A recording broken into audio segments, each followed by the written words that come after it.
All right, chapter 26, third day of the ultimate test.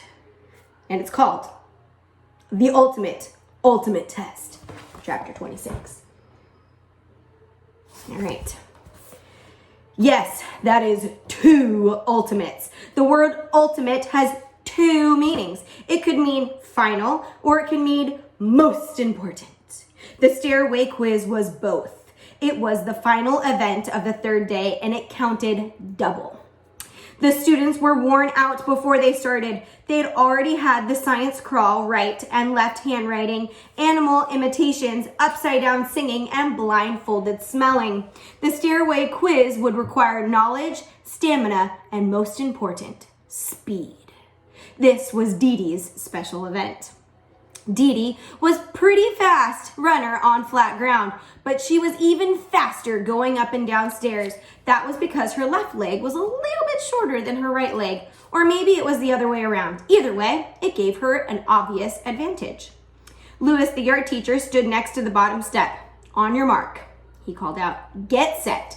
Louis blew his whistle. The children rushed past him, knees bumping and elbows flailing. Dee Dee started way back in the back. But besides her uneven legs, she had another advantage. She was skinny and short. She could squeeze past the slower kids ahead of her, and they were all slower than Dee Dee. As she neared the third floor, only Damien remained ahead of her. So remember, they're climbing up 30 flights of stairs, okay? So they're at the third floor. A man with a black mustache was waiting on the landing. It's very ominous. How many quarts in a gallon, he asked Damien. 8, said Damien. Damien was sent back down to the first floor. So if you get a wrong answer, you have to go back down. So there are not 8 quarts in a gallon.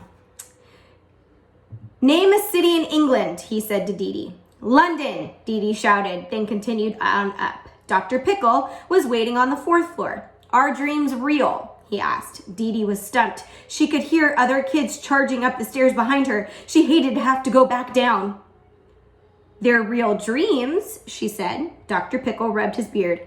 Very interesting answer, he said, and let her pass. By the time she reached the 9th floor, she could only hear distant footsteps behind her. What do you call someone who writes books? Asked Mrs. Surlaw. You don't call them, said Dee Dee. You must never interrupt a great author during their moment of inspiration. I think you said the correct answer in there somewhere, the librarian decided. She had said a great author. So, on the 12th floor, the man with the mustache was waiting again. Dee Dee wondered how he had gotten ahead of her. Name the largest river in the United States. Dee Dee couldn't remember its name, but she knew how to spell it. Mississippi. Miss Mush asked the question on the 15th floor. How many points on a fork? Dee Dee formed a picture of a fork in her mind, but when she tried to count the points, they blurred. 3, she tried. I'm sorry, Dee Dee, said Miss Mush. She didn't have to go all the way back down to the bottom, just to the 10th. Ron was coming up the other way. Hi, Dee Dee, he greeted her. Hi, Ron, said Dee Dee. Hope you studied your forks and spoons. She reached the 10th, answered another question there, then again on the 11th and 12th. Ron was coming down. Hi, Ron. Hi, Dee Dee. She reached Miss Mush a second time. What was Christopher Columbus's favorite vegetable? Remember, they were learning this in Mrs. Jules's class. Asked the lunch lady. Dee Dee knew that one. Cabbage! She had spent 2 whole nights studying the history of cabbage. When she reached the 18th floor, the man with the mustache was there again. Are zebras black with white stripes or white with black stripes? Dee Dee thought it was the same thing, but knew that had to be wrong. The first one, she guessed. Was that white with black stripes or black with white stripes? I don't remember, said Dee Dee. Me neither, said the man, and let her pass. A tall, thin woman asked the next question. She looked like a teacher, but Dee Dee had never seen her before. Strangely, the woman had one very long fingernail on her pinky. Please recite the alphabet backwards. Dee Dee had to close her eyes to concentrate. Z, Y, X.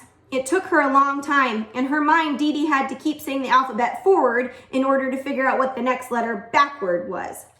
She could hear footsteps coming closer. Then Mauricia came up alongside her. What are you stopping for? Mauricia asked. Dee Dee looked around. The woman with the long fingernail was gone. CBA, she finished, just in case. Dee Dee and Mauricia continued up together, reaching the 20th floor at the same time. The mustache man was back again. How many toes does a 3-toed sloth have? He asked. That had to be the easiest question yet, thought Dee Dee. 3, she said. 12, said Mauricia. Dee Dee was sent back down to the 15th floor.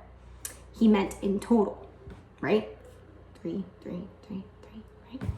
Now she really had to turn on the jets. She leaped down and around over the other kids on her way down, and then using her uneven legs, she practically flew back up the stairs as she answered all the questions correctly.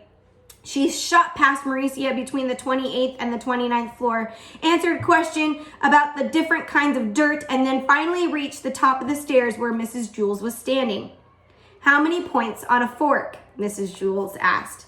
I already had that question, Dee Dee said as she took several long, deep breaths, her heart pounding.